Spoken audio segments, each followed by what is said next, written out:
On this video I'm going to tell you overall what is my experience with the Canon M6 Mark II that I'm using at this point to record this video with the kit lenses. Besides that, I'm going to tell you things that nobody's telling you about this camera, and I think it can be relevant for you, so stay tuned until the end of the video if you are thinking to purchase this camera. So the first thing that made me purchase this one compared to the M50 was the build quality. When you grab this one, it's like you are feeling the most expensive cameras from Canon, and that for me it's important because in the end of the day you are going to have your camera all the time on your hand, so you are going to feel those plastics. I decided to purchase this camera compared to the M50 because I have an extra dial on the top, and besides the extra dial I have an extra button, so definitely makes a lot of difference because when we talk about a camera you want to have a camera that is fast enough to take photos. So if I have an extra dial, I basically have on the top I have my shutter speed, I have my f-stops, and on the back next to the screen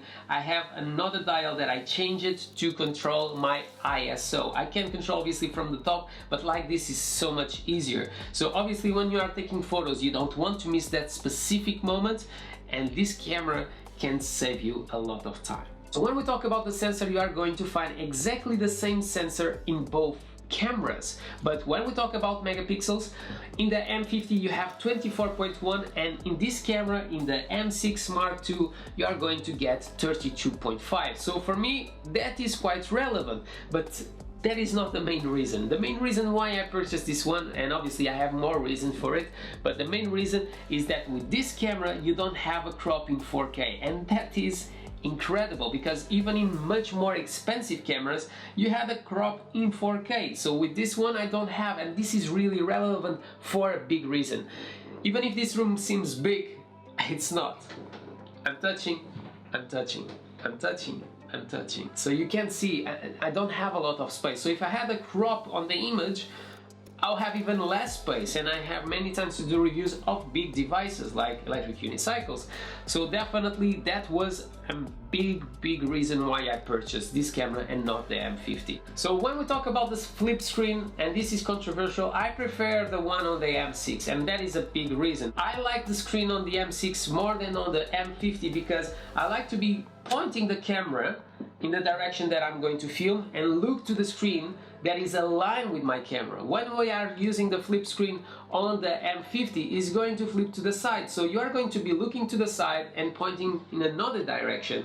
So for me it's more difficult to use it, and it don't feel so natural. Another thing that made me choose the M6 Mark II compared to the M50 is the grip. So the grip on the M50 is super small. On this one it continues to be small, but it's so much bigger. So let's talk about the uglies, the things that I really don't like and they bother me a lot, and they are really considerable. So if you think to purchase this camera you need to have this in consideration. So the first one is the mount. So it's too close to the door, and what happened is, in this case I'm filming this to you guys is on my tripod. I have the tripod assembling on beneath, and what happened is if I want to just swap around the batteries or if I need to take the memory card, it's on the way. So basically I need to disassemble the attachment and be able to open, and after reattach once again. So it's really annoying. Another thing that I think that they could improve is the strap. The strap is really thin on the M6 Mark II, and in the end of the day it cost me basically the same as my 450D, and the strap on this one is so much wider. Obviously it's easy to solve, but I would like that out of the box you could find a solution that it's good. So let's talk about the big elephant on the room that I hate, but when I say I hate, I really hate, it puts me crazy, is the overheat on this camera. Basically in the beginning I purchased the ACK E17 adapter because I didn't want it to be all the time changing the batteries on my M6 Mark II.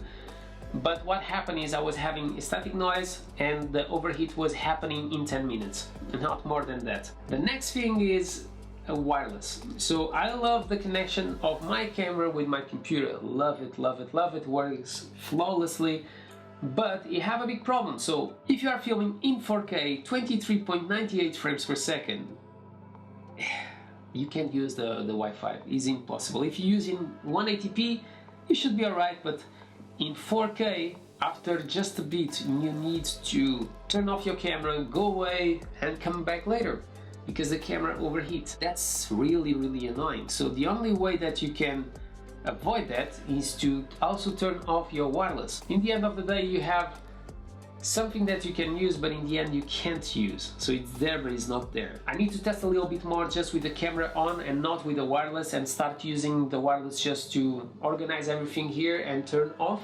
So that is what I want to do in the future. But yeah, this is my first impressions of my Canon M6 Mark II for the last 3-4 weeks that I have it.